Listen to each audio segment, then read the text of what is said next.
Hello hello hello hello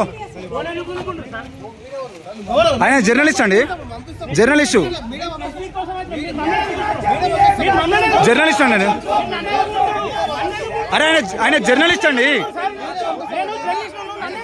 ఆయన phone ఎందుకు గుంజుకున్నారు?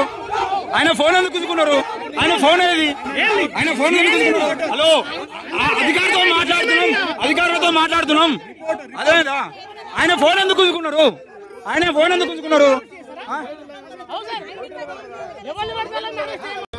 మీరు పోలీస్ డిపార్ట్మెంట్, ముఖ్యమంత్రి, హోమ్ మినిస్టర్, ముఖ్యమంత్రి బదనాం అవుతారు. మీరు ఇష్టం మీరు మాట్లాడుకోండి, మీరు మాట్లాడుకోండి, పంపిస్తారు. మళ్ళీ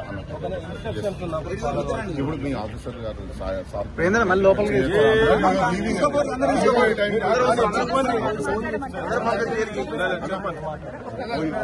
ఏసీపీ గారు తెలంగాణ రాష్ట్రానికి మాట్లాడుతా అంటే ఆపడం అసలు సబబు అది.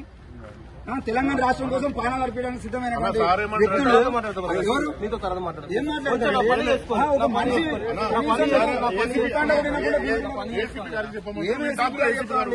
కాదు, విమలక్క మాట్లాడుతా అంటే అట్లా ఫోన్లు గుంజుకుని కరెక్ట్ గా ఎంతవరకు అండి? వీళ్ళు ఉద్యోగాలు వాళ్ళు రాష్ట్రానికి కోసం ప్రాణాలు ఇచ్చినాడు.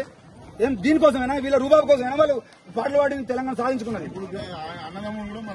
ఎవరన్నా అన్నలు? అరే మరి ముచ్చట్ల మధ్యలో ఉంటాయండి. అరే వాడు తీస్తున్నాడు, సుప్రీంకోర్టు ఏమని చెప్తుంది, పోలీస్ స్టేషన్ తీసుకోమని చెప్తాంది. వీళ్ళు పోలీస్ స్టేషన్ బయటనే వీళ్ళకు హక్కులు కాలరాస్తా ఉంటే ఏం మాట్లాడతారు? అంటే జర్నలిస్టులు మీ దగ్గర లోగో లేదంటాడు, మీకు ఐడి కార్డు లేదంటాడు. అంటే ఈ ఐడి కార్డులు లోగోలు వేసుకొని తిరిగన్నా మీ ఇంటెలిజెన్స్ ఏమో డ్రెస్ కోడ్ లేకుండా తిరుగుతారు. మళ్ళీ మీరు సైలెంట్ గా ఉండరు, ఎవరో ఒకరు మాట్లాడరు. మీ ఇన్ఛార్జ్ ఎవరు? మా ఇన్ఛార్జ్ ఎవరండి? మీకు